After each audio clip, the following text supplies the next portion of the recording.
জাতীয় সনদ তৈরিতে যে কোনো প্রক্রিয়ায় ৩১ জুলাইয়ের মধ্যে একটি যৌক্তিক জায়গায় আসতে চায় ঐকমত্য কমিশন।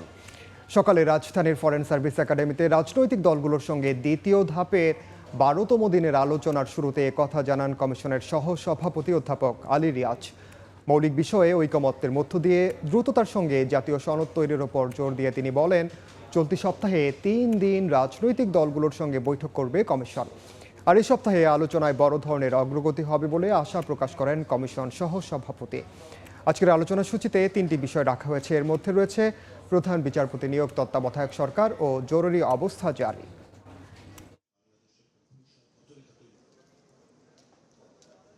আশা করছি খুব শীঘ্রই সকালের দিকেই যদি আমরা দুটো বিষয় দ্রুত নিষ্পত্তি করতে পারি, তাহলে তৃতীয় বিষয়টাতে আমরা আলোচনা করতে পারবো। তো সেদিক থেকে যেটা সবচেয়ে গুরুত্বপূর্ণ, আমাদের কিছু মৌলিক বিষয়ে ঐকমত্য প্রতিষ্ঠার মধ্য দিয়ে দ্রুততার সঙ্গে এই একটি জাতীয় সনদে উপনীত হতে হবে। সেটার লক্ষ্য আমাদের ৩০শে জুলাইয়ের মধ্যে যে কোনো প্রক্রিয়ায়, বড়জোর আমরা ৩১ তারিখ পর্যন্ত যেতে পারি।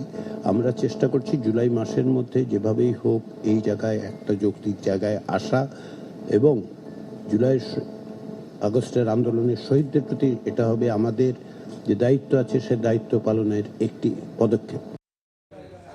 এই মুহূর্তে ফরেন সার্ভিস একাডেমিতে আছেন সহকর্মী ফারুক ভূঁইয়া রবিন। সরাসরি যাচ্ছি তার কাছে। রবিন, এখন জাতীয় ঐকমত্য কমিশনের সঙ্গে রাজনৈতিক দলগুলোর যে সংলাপ, সেটি আজকে ১২তম দিনের মতন চলছে। ভিতরে আলাপ আলোচনা চলছে। এই মুহূর্তে যে জরুরি অবস্থা জারি সংক্রান্ত বিষয়ে রাজনৈতিক দলগুলো তাদের যে মতামত, সেগুলো আসলে যে উপস্থাপন করছে। যদি আরও একবার জানিয়ে রাখতে চাই, আজকে মূলত যে ৩টি বিষয় নিয়ে আলাপ আলোচনা হচ্ছে, তার মধ্যে একটি হলো যে প্রধান বিচারপতি নিয়োগ, অন্যদিকে জরুরি অবস্থা জারি এবং যে তত্ত্বাবধায়ক সরকারের রূপরেখা এবং যে প্রধান উপদেষ্টার যে নিয়োগের বিষয়টি নিয়ে।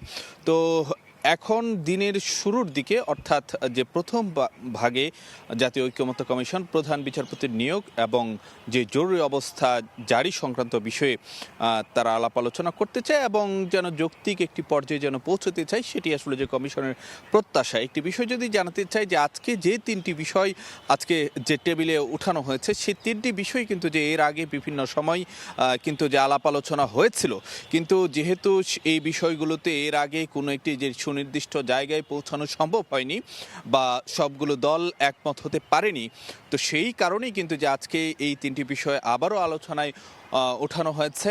এবং যে অধ্যাপক আলী রিয়াজ, জাতীয় ঐকমত্য কমিশনের সহসভাপতি, তিনি যেটি জানিয়েছেন যে তারা দিনের প্রথম ভাগে জরুরি অবস্থা জারি এবং যে প্রধান বিচারপতির নিয়োগ বিষয়গুলোতে নিয়ে যে একটি জায়গাতে তারা পৌঁছাতে চান, তা এরপরে দিনের শেষ ভাগে তত্ত্বাবধায়ক সরকার এবং যে প্রধান উপদেষ্টার নিয়োগ সংক্রান্ত বিষয়ে তারা আলাপ আলোচনা করতে চান। তো মূলত জাতীয় ঐকমত্য কমিশনের সহসভাপতি আলী রিয়াজ যেটি প্রত্যাশা করছেন যে এই সপ্তাহে আলোচনার মধ্যে বড় ধরনের একটি অগ্রগতি হবে এবং তারা ৩০শে জুলাই বা বড়জোর ৩১শে জুলাইয়ের মধ্যে তারা একটি যে জাতীয় সনদ সেটি প্রণয়ন করতে চান এবং একটি যৌক্তিক জায়গাতে পৌঁছতে চান। তো এই ছিল আমার কাছে সবশেষ খবরাখবর। ঐকমত্য কমিশনের বৈঠকের খবর জানছিলাম রাজধানীর ফরেন সার্ভিস একাডেমি থেকে।